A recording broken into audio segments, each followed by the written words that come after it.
A nossa aula de hoje é sobre o desenho urbano. O desenho urbano diz respeito à conformação urbana das cidades, ou seja, o desenho das cidades, como as cidades estão constituídas a partir de um desenho.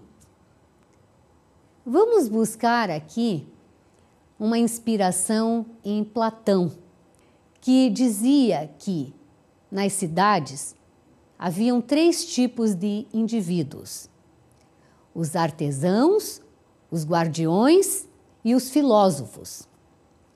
A partir dessas 3 tipologias de indivíduos, nós teríamos aí o desenho de uma cidade, que seria baseado na questão dos guardiões, que representam a questão da segurança, dos filósofos, que representam a questão das ideias, e dos artesãos, que representam a questão da humanização da cidade e da sua funcionalidade.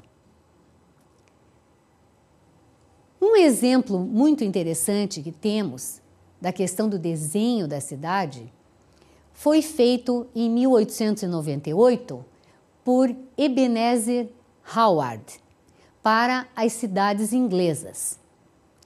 O que estava acontecendo nesta época nas cidades inglesas era justamente uma grande urbanização, uma grande movimentação, e com a questão da industrialização que se implantava nesta época nos meios urbanos, as cidades estavam ficando muito menos agradáveis do ponto de vista da qualidade de vida. O que Ebenezer Howard propôs, então, numa publicação de 1902? Eram as chamadas cidades-jardins. O que ele imaginava para esse desenho da cidade-jardim?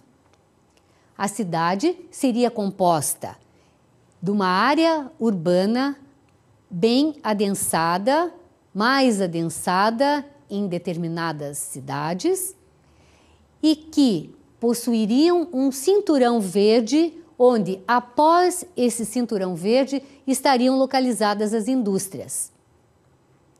É claro que a razão disso era justamente a poluição ambiental, que acabavam deixando a qualidade de vida das cidades, pelo processo da industrialização, muito mais baixa do que as cidades anteriormente. Essas cidades-jardins, que chegaram até a ser implantadas em alguns momentos, elas deveriam possuir uma compartimentação e um desenho muito bem delineados, onde a área urbana, onde seriam comercializados os produtos e as residências das pessoas, deveriam ser diferenciadas de uma área verde e da área industrial. Ebenezer Howard também imaginou que, após esse cinturão de indústrias, seria desenvolvida a área rural. Dessa forma, ele fez alguns modelos para essa cidade-jardim. A cidade-jardim teria, então, 32 mil habitantes numa área de 400 hectares para a área urbana.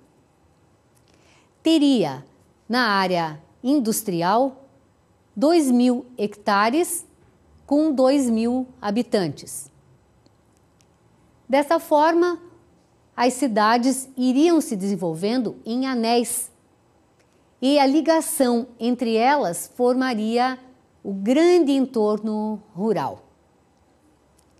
Outro estudioso do assunto, Camilo Site, acabou fazendo uma crítica a estas cidades-jardins de Ebenezer Howard. Ele dizia que as cidades-jardins primavam muito mais pela estética do que pela funcionalidade. Camilo Site dizia também que a cidade devia primar pela sua funcionalidade, pela questão da engenharia e também pelo prazer e pelo investimento. Isso pode ser traduzido pela questão do valor da terra, pelo zoneamento, pelas áreas de lazer e pela representatividade dos investimentos que se fazem nas cidades.